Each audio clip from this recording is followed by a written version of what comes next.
велопоходы, размышления на различные темы и рассказы о фильмах известных режиссеров авторского кино. Все это вы найдете на канале Long Way. Новые видео будут появляться регулярно и порадуют вас достойным содержанием и неплохим качеством. Подписывайтесь, здесь интересно. Ссылки, как обычно, в аннотации и в описании к видео.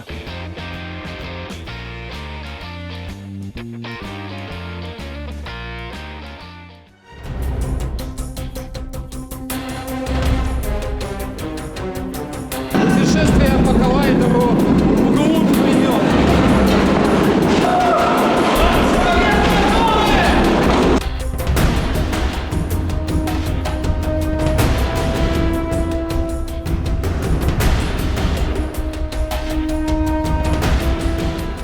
Один из очередных подходников и стволов выглядит примерно вот так вот, уходя куда-то там наверх. Ну, в общем, примерные высоты, глубины, я сейчас хорошо побежался, вы видели, когда мы уже спускались. Ребят, молчание, просто тишина. Можете сверху стоять. 10 киловольт, понижающий трансформатор. Ребята высматривают датчики, чтобы обойти. В этот раз нам повезло. Сверху идут шины 380 вольт. Снизу идут шины освещения 36 вольт. Ребята уходят по тоннелю вдаль, а я шмыгнул в сбоечку, чтобы вам показать вот этот параллельный основному тоннель. Раз, два, три, четыре, пять, шесть, семь, восемь. 8 граней. Он идет то с одной, то с другой стороны. Как правило, я вижу внешние сбойки. Вот здесь он заканчивается забутовкой. Выйду сейчас обратно в основной тоннель и пойду дальше. Ребята уже ушли далеко, поэтому надо прибавить шагу. Нам идти от Нептуна примерно с 10 километров, поэтому расстояние, как вы понимаете, тут мега эпичное. Вообще, конечно, какое количество денег здесь зарыто. Ой, мне даже как-то тоскливо становится. Щиты. Щиты. Еще раз щиты. Реле времени. Сразу вижу. Потом вижу подпись. КЛ срочно вкл. Буква. Да, реле времени. Какое-то электромеханическое. Непонятно каких лохматых годов. Знак качества СССР стоит. Вольтметр, амперметр. Что это такое? Выпрямитель. Замечательно, выпрямитель. А для чего нужен нам выпрямитель? Правильно. Для зарядки электровозов, аккумуляторов электровозов. Пункт подзаряда. Это клеммы, которые подключались к электровозу. А это, видимо, устаревшие ненужные банки с электровоза, либо такой блок на электровозе находится, я уж точно вам не скажу. В общем, такой вот мобильный, точнее не очень мобильный пункт подзаряда. Рядом находятся два старых блочка, которые уже, наверное, никогда не будут использованы. Кстати, можно попробовать их открыть. И что мы там увидим? Увидим с вами тиристоры. Ура! Идя дальше по тоннелю, увидев очередную сбойку, мы прошли в нее и увидели вот такую своеобразную конструкцию. Кто подогадливый, наверное, уже поняли, кто не шибко догадливый, объясню. Это тот самый металлоизол, то, что мы называем металлоизолом. То есть тоннель, обшит своеобразно такой металлоизоляцией. Собственно говоря, здесь даже, смотрите, идет не чугунные тюбинги, может быть, там чугунина идет, потом залито бетоном, я уже точно говорить не буду. Потом это все обваривается вот такой вот металлоизоляцией. То есть это такой конструктор «поднимай да приваривай, поднимай да приваривай». В многочисленных объектах, на которых мы с вами побывали в моих видео, как правило, этот металлоизол отлично срезан. А здесь он готовится к монтажу. Так что, наконец-то, вы увидели обратный процесс, как оно должно создаваться, а не как оно должно обрезаться. Ну что ж, давайте посмотрим поближе металлоизол этот. Что он из себя представляет? Это стальная пластина толщиной где-то в сантиметр с приваренными к ней арматуринками, загнутыми углом. Для чего они нужны? Ну, я думаю, что ответ на этот вопрос мы узнаем, если заглянем между этим металлоизолом, смонтированным уже, и бетоном, которым обработан тоннель. Скорее всего, здесь будет произведено нагнетание бетона какого-нибудь, и эта арматуринка будет его связывать, то есть свяжущая арматура. Одна из шахт, где ловит связь, и это очень заметно по такому разнообразному поведению ребят. То есть вообще просто попробуй удиви меня. Я дышу свежим воздухом. Отлично, она меня удивила. В общем, здесь ловит связь, потому что глубина здесь относительно небольшая. Подышав немножко свежим воздухом, мы чешем по основному тоннелю. Главное, обратите внимание на конфигурацию тоннеля. Он теперь стал такой многогранный. Особенно это хорошо заметно вдали, если бы не загораживали ребята в отсвете включенных нами лампочек.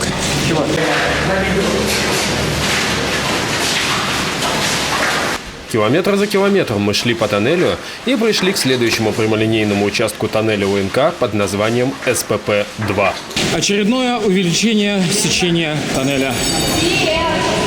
А рядом на втором начавшемся пути узкоколейки стоит интересная гравицапа узкоколейная.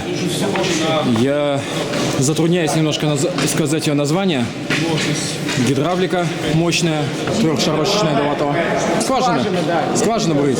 Типа как прокалывающая машина под дорогами, которая прокалывает. Вот, что называется, почувствовать себя оператором всей установки. Энное количество рычажков, вентили. Я думаю, что все по гидравлике, манометры, несколько кнопок замазанных. Ну и впереди находится сам рабочий инструмент. Ладно, ребята отдыхают, я, пожалуй, тоже присяду, немножко отдохну.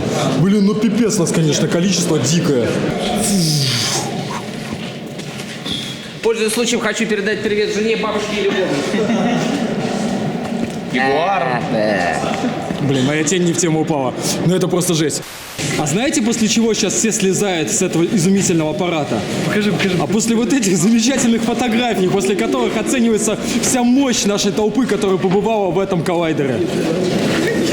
Один из стволов, который находится рядом с Институтом физики высоких энергий, он в таком, скажем так, полудостроенном состоянии. То есть, если до этого мы с вами видели просто тупо ствол, внутри которого может быть где-нибудь шоу-ходок, то здесь уже начали возводить капитальные конструкции. То есть, как вы понимаете, должен был быть лифт, там еще что-то, ну разные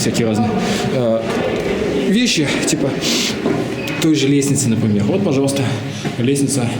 Оп-оп-оп, и пошли. И по ней можно подняться уже, видимо, на территории института. Ствол здесь небольшой, метров 20, не больше. Поэтому ведем себя тихо, а может быть даже не 20, а 16. А это, видимо, заготовка под лифт. То есть сюда приехали, оттуда уехали. И наоборот.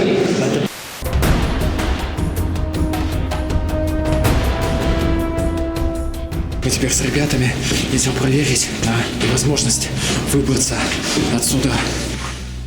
Кто смотрел предыдущую серию видео про УНК, наверняка задался логичным вопросом. Как же мы будем выбираться из коллайдера, если только спуск у нас занял более 4 часов? Теперь к этому добавилось еще и пройденное расстояние. Мы находились на другой стороне кольца. То есть, чтобы выбраться тем же путем, нам надо пройти столько же назад и еще и каждому подняться на 55 метров. И если я и еще часть ребят в своих силах не сомневались, то с остальными сомнений не было, они не осилят. Потому мы начали осматривать стволы, имеющие людские ходки или лестничные клетки на предмет возможности выброски. Проблема в том, что стволы подобного плана не выходят на бесхозные поля или леса. Как правило, они прикрыты ангаром, входы в которые заперты и обсигналены, а сам ангар находится на охраняемой территории со своим периметром и охраной. Но попасть на эту территорию уже будет успехом. Естественно, это нужно сделать как можно тише, а дальше остается надежда, что охрана, увидев наше количество, решит с нами не связываться. И сейчас мы как раз осматриваем ангар на возможность выброски. Тут есть шансы. Но вы даже не представляете, на сколько десятков этажей в общей сложности мне и ребятам-разведчикам придется подняться, чтобы найти наиболее безопасный выход.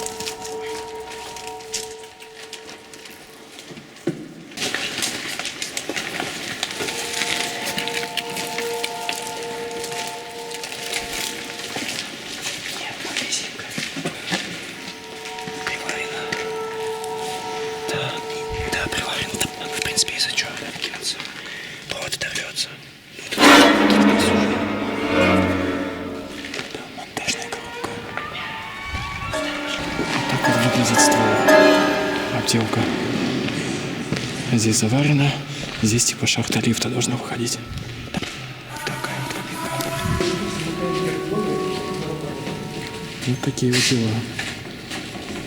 Тоннель видоизменяется потихоньку, становится похож на тот, которым он должен был стать. То есть, смотрите, сверху идут шины, в данном случае разорванные, но сверху, я не знаю, 380 или 6 киловольт. Вообще похоже на 6-10 киловольт шины для питания различных потребителей. Рядом появляются консоли какие-то для труб, я уж не знаю чего, закладные, на которых находятся тоже кабельные полки. Так что все становится более насыщенней и интересней. А главное, что сухо. Неоднократно вижу вот такие вот отверстия, уходящие от тоннеля. И сразу вспоминаю ту хитрую машину, может быть, она в том числе и вот такие вот шпуры. Ну, я не знаю, как назвать, бурила, потому что назначение ее до сих пор остается непонятным. И назначение этих отверстий в том числе. Конечно, диаметр, мама не горюй. Это тюбинги в метро всяко поменьше поменяются размерами. Просто мега тоннель. Один из подходников к вентшахте, оборудованный вот таким вот металлическим ходком. А вот там вверх.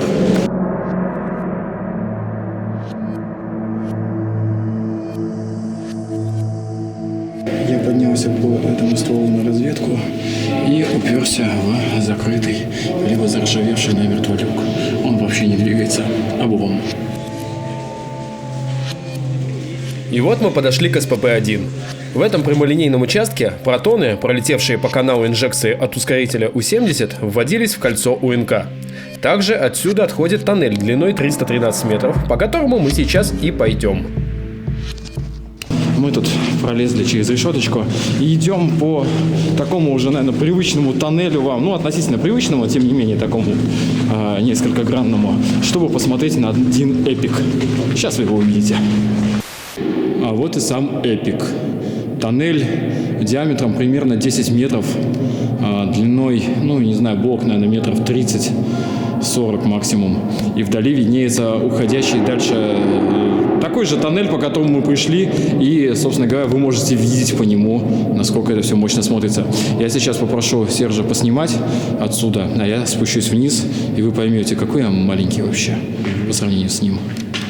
Сейчас спустимся. Тут на самом деле подзатоплено, поэтому...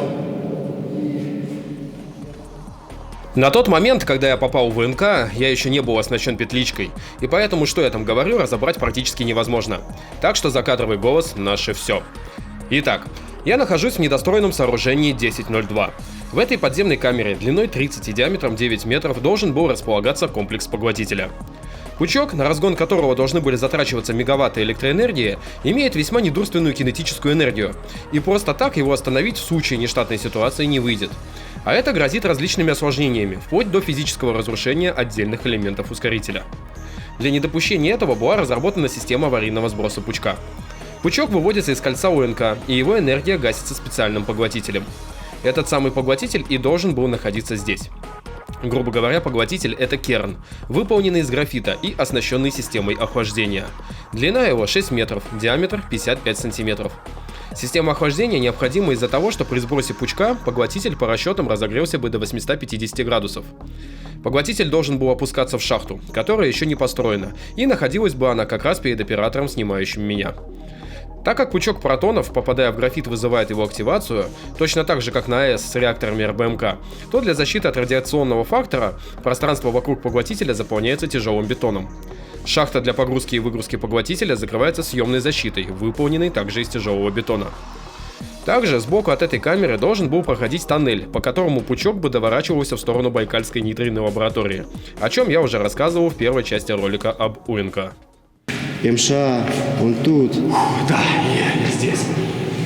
Втомившийся немножко. Как тебя? У тебя упал фонарь. Беда, я потерял налобник. Блин, в прямом эфире. Сейчас проверим Пэтси, что из себя представляет. О! Работает. Итак, еще раз. Попытка номер 2. Вот такой взлохмаченный. На самом деле жарковато. На улице-то сейчас, наверное, 0, если не минус. Вот, а здесь-то с большим тяжелым рюкзаком упариваешься и упарываешься, ходивший. Ладно, пойдем к ребятам обратно. Идем по вот такому вот помещению и видим квадратное отверстие, прямоугольное, точнее, уже заговариваюсь, извиняйте, это вентиляция. Там чуть подальше идут вент-шахты. Сейчас мы их посмотрим. Вот, пожалуйста, эти отверстия с другой стороны, и сразу мы упираемся. Один из вент-стволов, закрытый, металловый залом. Говорят, что их тут в районе 5 штук, расположены недалеко друг от дружки. Пройдя буквально метров 20, мы упираемся еще в один ствол. Вот, пожалуйста, надо мной находится ствол. Я опускаю камеру, тоннель, прохожу совсем буквально немножко. И еще один ствол. Пожалуйста, еще один ствол. Вот такое вот тут их огромное количество, и все они рядышком, что не очень привычно. Насос «Гном». Очередной подходняк. Но вот с таким вот заделом под вентиляцию. Вводной кабель 10 киловольт и муфта. Надо быть аккуратным. За вентилятором находился ствол, который мы также решили проверить на возможность выйти. Ну что, ныряем. Поднявшись по этому стволу, по такой же вот бетонной лестнице, как мы видели с вами раньше, мы попали в такое чувство, что какой-то жилой дом, ну, как будто подъезд. В любом случае, дверь закрыта на замок с этой стороны, закрыта на замок с той стороны, на навесной присутствует геркон. Мы попытались открыть, но и уперлись в то, что там с той стороны замок. Лестница идет еще выше, пара пролетов и закрыта бетонными плитами. Поэтому у нас облом, и мы возвращаемся обратно в коллайдер наш любимый. А рядом за стволом находится такой же снова телефончик Touch с номерами телефонов, написанными прямо на стенах. А что запаривать? Бумажки оставлять, которые сгниют? Лучше так вот на стенах мелом написать.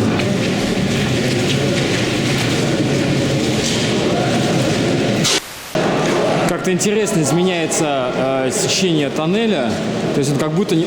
но он расширяется, становится более большого диаметра, а часть за стенкой используется, видимо, как какие-то техпомещения. Вот там виднеется дверка, и там можно пройти. Здесь были установлены ворота в свое время. Ворота разрушили. И очень классная история с этой стеной. Когда ворота только разрушили, мы сюда залезли. И когда мы ехали на мотовозе, вот смотри, там уже большая глыба. Она лежала прямиком на рельсах. И еще куча вот этих вот пеноблоков, вот этих вот огромных блоков. Ага. Чтобы расчистить путь, там лежит трос, и мы вручную руками сдвигали его, чтобы проехать. То есть как мы его оставили 1,5 года назад, так он лежит до сих пор. И вот эти вот блоки, чтобы можно было проехать. Вот так вот и круто мы расчищали себе путь в нескольких площадках, отодвигая всяческий мусор. Это было очень круто и интересно. В одну из повазок мы на мотовозе долбанули аж 2 круга целых, пока он не разрядился прямо у самого заваза. Это очень круто, дорогие подписчики. Вот так вот. Короче, идет обсуждение вариантов, как будем выбрасываться, потому что мы прошли половину этого тоннеля, многие уже устали, близится утро, нужно, по идее, выбрасываться, а кроме как варианта жумариться у нас особо нету, ну, либо приниматься. Естественно, нас это особо не устраивает приниматься, поэтому вот думаем, либо там будем мутить полиспаст, либо еще чего-нибудь, ну, вот как-то так. Вот идет такое обсуждение. Правда, я начал снимать, начал снимать, и замолчали. Ну, в общем, у нас есть несколько вариантов, и из них самый, который вот, без принималого, самый тяжелый физически. Либо долбать копры как-то изнутри. Но это нас 20 человек, и мы не можем вылезти. Идем по тоннелю, начались вот такие вот трубопроводы из нержавейки, периодически скрепленные своеобразными муфтами. Трубы из нержавеющей стали, мечта бомжа, толщина минимум сантиметр, если не больше. Попытались... Дальше мне стало интересно назначение трубопроводов и таинственных муфт. Я увидел, что на этих муфтах есть шильды, но они были заляпаны и нечитаемы. Я занялся поиском читаемой шильды и по пути увидел эту муфту без корпуса, а в скорости нашел и читаемый шильдик, где был указан завод и модель. Как оказалось, это устройство называется сильфонным компенсатором осевого типа, производства завода Салават-Нефтемаш. Кстати, этот завод жив и сейчас, что несомненно радует. А предназначен этот компенсатор для компенсации температурных расширений и снижения вибрации, в конкретном случае в нашем трубопроводе. Изучая проектную схему сечения тоннеля ОНК, предположу, что по этим 2 трубопроводам из нержавейки мог циркулировать жидкий азот и гелий для обеспечения работы сверхпроводящих магнитов и охлаждения трубы, в которой летят протоны. Ну и вот, наконец-то, более чем уверен, что мы нашли канал инжекции. Этот подходящий отрезок тоннеля, судя по направлению нашей ходьбы и того, откуда приходит этот тоннель, больше напоминает непостроенный второй канал инжекции. То есть по нему протоны должны были лететь во встречную сторону. Если первый канал инжекции построен и протестирован, то второй так и остался на чертежах. От тоннеля ОНК отходит только небольшой задел. Кстати, подходняк первого канала инжекции мы по пути не увидели. Оставим его поиск на следующее посещение объекта.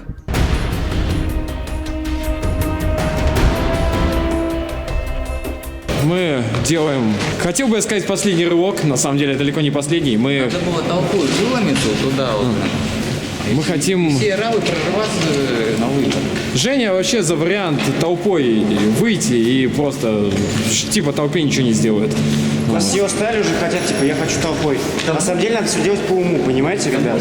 Надо выбросить так, чтобы всем было хорошо и удобно, чтобы никто не принялся. Потому что приниматься за вот это, ну это, ребят, бюджетно. Это моветон. Наша задача просто дойти сейчас до института, до главного, так сказать, входа, взять мотовоз, завести его, если он будет заряжен. Мы очень на это надеемся. И уехать обратно к возможному вывозу. Мы уже посмотрели несколько вариантов. Сейчас, Серж, я тебя перебью. Я наконец-то понял, точнее увидел, для чего нужны эти две балки. Вот, оказывается, на колесиках по ним ездит такая тележка, которая предназначена для перевоза небольших по весу грузов. Вот так вот. А что-то более тяжелое, видимо, должны были перевозить по узкоколейке. Дело в том, что у нас 3 водителя, 3 машины. Соответственно, если они принимаются, сваливать отсюда будет очень тяжело. Расписание автобусов просто ужасное. Да. Чтобы добраться сюда от Москвы, это надо на электричке, потом на автобусе с Серпухова до Протвино и на автобусе с Протвино, который там куда-то идет, но, в общем, высаживаться непосредственно от Уствова. Мы находимся под институтом, это уже ступеньяк, и буквально вот-вот сейчас увидим мотовоз. Ворота открытые.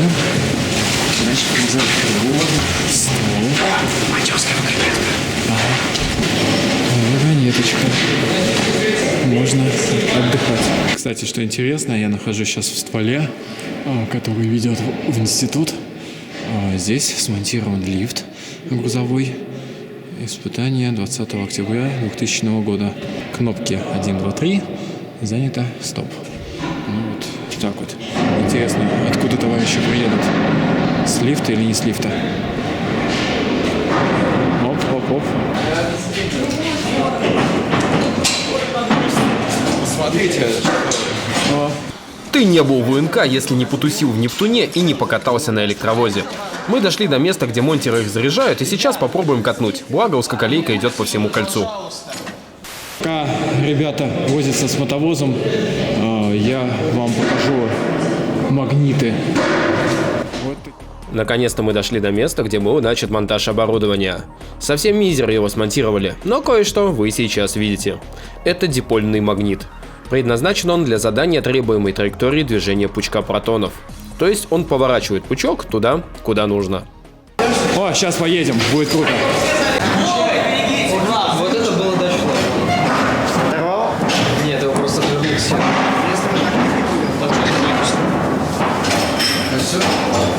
Он сел. Прикол. Нет, хорошо трогался. Хорошо, слезьте все слезьте. Попытки оживить электровоз не увенчались успехом. Хитрые монтеры, зная, что на выходные в ОНК могут пожаловать диггеры, оставили аккумуляторы разряженными. Вариант прокатиться с ветерком, а заодно доехать до заваза, а не идти пешком, провалился. Ну что ж, будем выбираться через ближайшие шахты. Ну и теперь есть повод вернуться, чтобы катнуть как следует. В общем, с мотовозом нам немножечко обломалось. Ну, совсем капельку, то есть он оказался разряжен. Поэтому 20 человек, радостно обрадовавшись этому событию, чешут обратно. Мы идем обратно по причине той, что мы знаем стволы. Мы их осматривали, и мы попробуем выброситься через один из ближайших.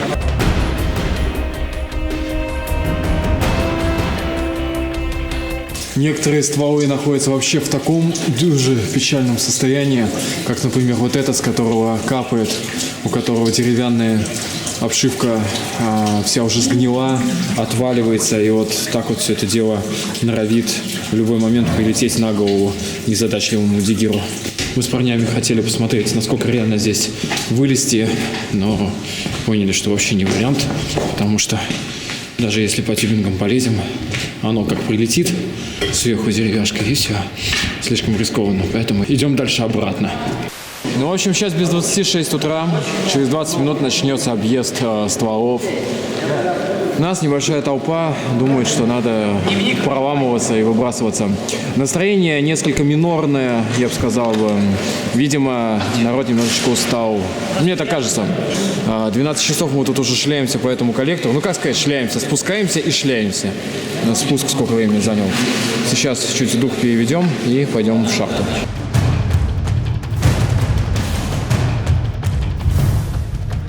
В шахте должна быть тишина, ребята. Хроники Нарнии Титих, блин. Ничего, у меня таких видосов не было еще, да, такого формата вроде. Вот так вот, познавайте. Бывает и такое в этом мире. Все здесь. Да, все, регулируемся отсюда.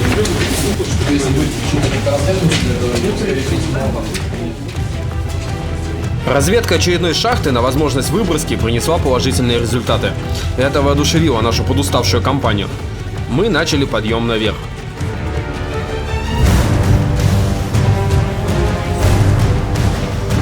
Открыли запертую дверь, благо замок был с нашей стороны, и попали в ангар.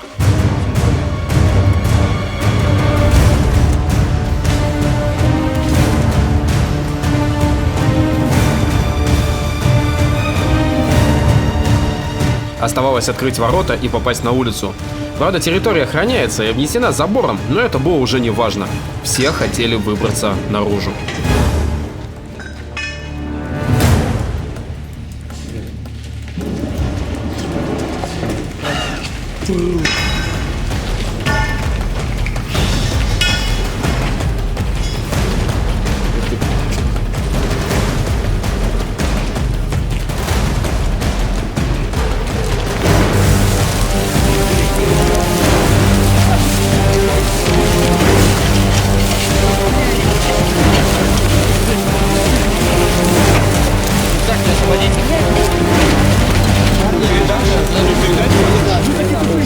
Это называется Д.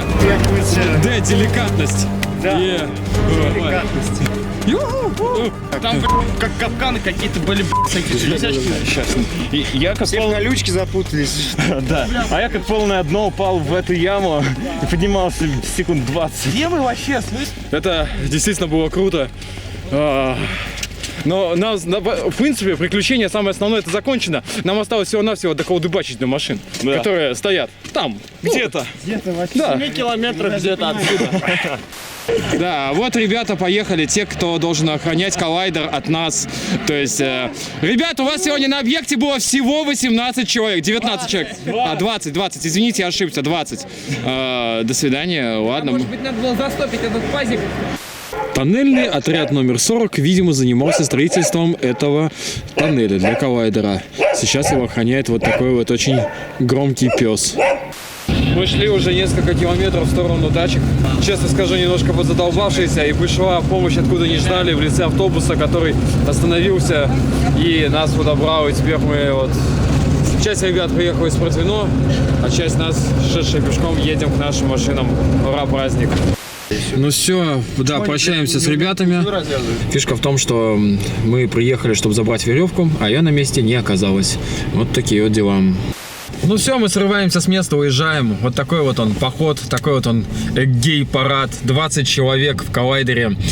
Все закончилось успешно. На всем я и ребята с вами прощаемся. Лайкаем, подписываемся на канал. В общем, до новых встреч, до новых видео. Спасибо вам за компанию, было круто. А это не буханка ли чоповская, ребят? Это не Динамарк.